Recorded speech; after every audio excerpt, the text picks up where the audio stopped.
சென்னையில் நடைபெற்ற மதிமுக பிரமுகர் இல்ல திருமண விழாவில் அக்கட்சியின் பொதுச் செயலாளர் வைகோ பங்கேற்றுள்ளார். நாங்கள் பெரிய வாக்கு வங்கி உள்ள கட்சி இல்லை, ஆட்சிக்கு வருவோம் என எந்த காலத்திலும் சொன்னதும் இல்லை என தெரிவித்துள்ளார்.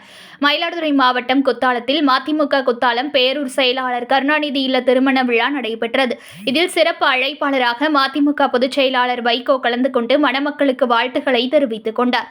தொடர்ந்து மேடையில் மணமக்களை வாழ்த்தி பேசிய நிலையில், மறுமலர்ச்சி திராவிட கழகம் பெரிய வாக்கு வங்கி உள்ள கட்சி என்று நான் என்றுமே சொன்னதில்லை.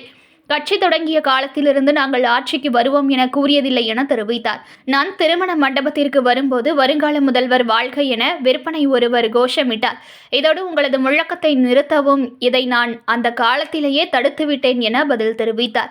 பின்னர் செய்தியாளர்களை சந்தித்த வைகோவிடம் தனியார் தொலைக்காட்சி செய்தியாளர்கள் தாக்கியது குறித்த கேள்வி கேட்கப்பட்டது. இதனை கண்டிப்பதாகவும், செய்தியாளர் ஜனநாயகத்திற்கு வழிகளாகவும் செவியாகவும் இருக்கக்கூடியவர்கள் என்றும், செய்தியாளர்களை தாக்குவது அங்கீகாரமானது, சம்பந்தப்பட்ட நபர்களை காவல்துறை கைது செய்து சிறையில் அடைக்க வேண்டும் என தெரிவித்துள்ளார்.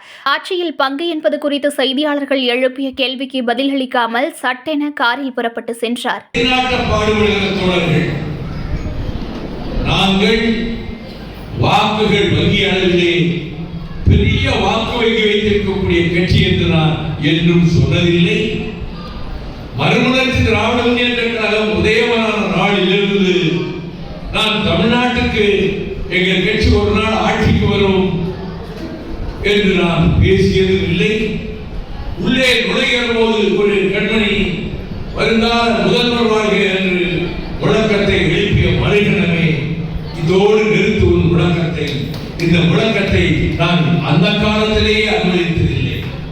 94 ராஜமாணிக்கம் போன்றவர்கள் எல்லாம் கட்சியிலே இருந்த ஆனத்தில், கண்ணையன் போன்றவர்கள் எல்லாம் கழகத்தில் இருந்த ஆனத்தில், மறுமலர்ச்சி திராவிட முன்னேற்ற கழகம் மிகவும் சிறப்பாக இயங்கிக் கொண்டிருந்த அந்த காலத்திலேயே நான் திரும்ப இந்த வட்டாரத்திற்கு வந்திருக்கிறேன்.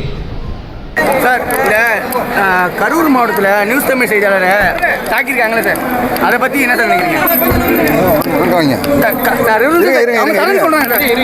கரூர் மாவட்டம் கல்குவாரியில் நியூஸ் தமிழ் செய்தியாளரை தாக்கியிருக்காங்க. கல்குவாரி சட்டவிரோதமாக நடக்குதுன்னு சொல்லின்னு செய்தியாளரையும் ஒளிப்பதிவையும் தாக்கியிருக்காங்க. பழனியாண்டி எம்எல்ஏ தாக்கியிருக்காரு. மிக கடுமையாக கண்டிக்கிறேன். செய்தியாளர்கள், ஊடக தொலைக்காட்சி நண்பர்கள் ஜனநாயகத்துக்கு விழிகளாகவும் செவிகளாகவும் இருப்பவர்கள். யுத்தகலத்தில் கூட தாதி பெண்கள் மருத்துவ சிகிச்சை செய்பவர்களை இருதரப்பு படைகளும் உள்ளே அனுமதிக்கும், அவர்கள் மீது தாக்க மாட்டார்கள். அதை போலத்தான் பத்திரிகை நிருபர்களும் தொலைக்காட்சி ஊடக நண்பர்களும். அவர்களை தாக்குவது என்பது அக்கிரமமானது.